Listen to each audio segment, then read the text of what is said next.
voice is a little hoarse right now. And so whispering is the best I've got, I guess. Fuck. Maybe it's children. Aiden Rachlin. I could be saying this wrong. It could be Rachlin. I'm sorry. Illustrated by Susan Hallard. And its parents' books. I like how children's books have the illustrated by and then wrote it and everything. Sorry about the piano. Sorry about the piano. I can't do anything about it.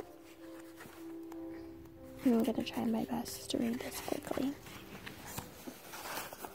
So, I uploaded a video where I read the first and second page, so I'm gonna continue on.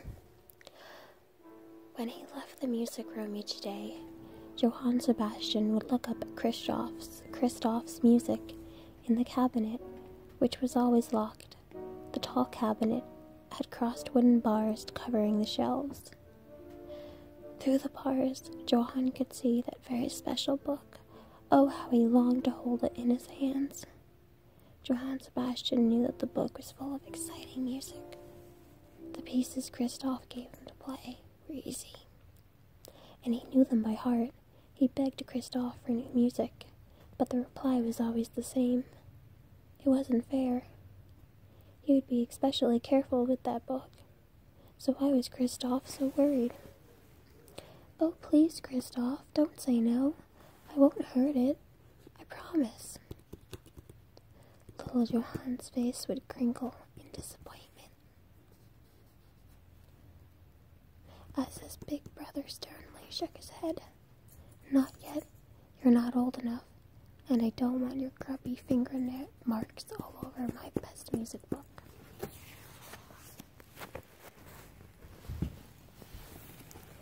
It was late. Johann Sebastian lay in his bed, but he could not sleep. The book filled his thoughts. He heard Christoph go to bed. Soon the house was dark and quiet. He sat up. Maybe I can just look at that book, he thought. He tiptoed to the bedroom door.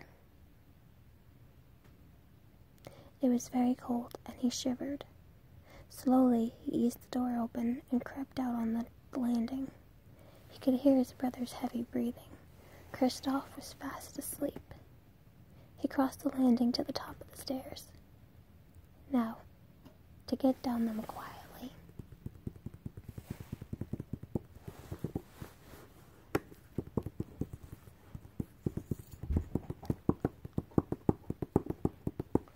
These are the real children's books, in my opinion. Holding onto the banister, he went down one step, then another. He reached the bottom of the stairs, his heart beating furiously. Silently, he went towards the music room. The door was closed, and the handle slipped in his moist hand. He wiped his hand on his nightshirt and opened the door. The curtains were open, and the full moon was shining on the cabinet and that precious book. Johann Sebastian quietly pulled the door closed behind him and went to the bookcase. There he could see the book above his head. He stretched it up, but he was far too small. It's also really good illustrations. I think my dog is going under my parents' bed. He looked around the room. A chair. That was what he needed. Very carefully he carried a chair across the room and quietly put it down in front of the music cabinet. Then, without making a sound, he climbed onto the chair and lifted his arm to reach the top shelf. Even on tiptoes, it was no good. He was still too small. Now what? He needed to put something on the chair. On the table lay Christoph's big history book. Just what I need, thought Johann Sebastian, and scrambled down to get it. He lifted the book onto the chair. Once again, he climbed onto the edge, then onto the book. He could just reach Christoph's precious music book. Squeezing his hands between the bars, he managed to slip it out.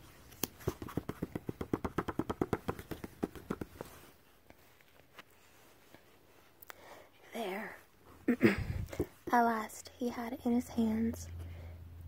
Johann Sebastian climbed down and put the history book and the chair back where they belonged.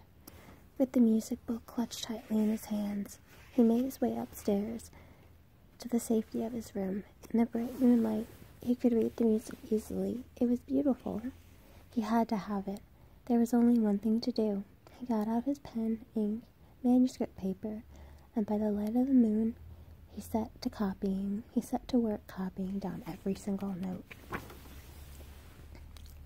Just before sunrise, he hid his precious sheets of manuscript paper under his mattress.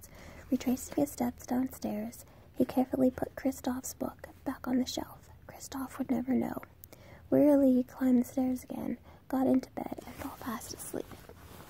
It seemed only 5 minutes later when Christoph hammered on the door, calling, "Johann, why aren't you up? You'll be late for school. Hurry up." Johann Sebastian Bach fell back asleep at his desk that day. The teacher was not at all pleased. Johann was so tired that he even made mistakes at the clavier.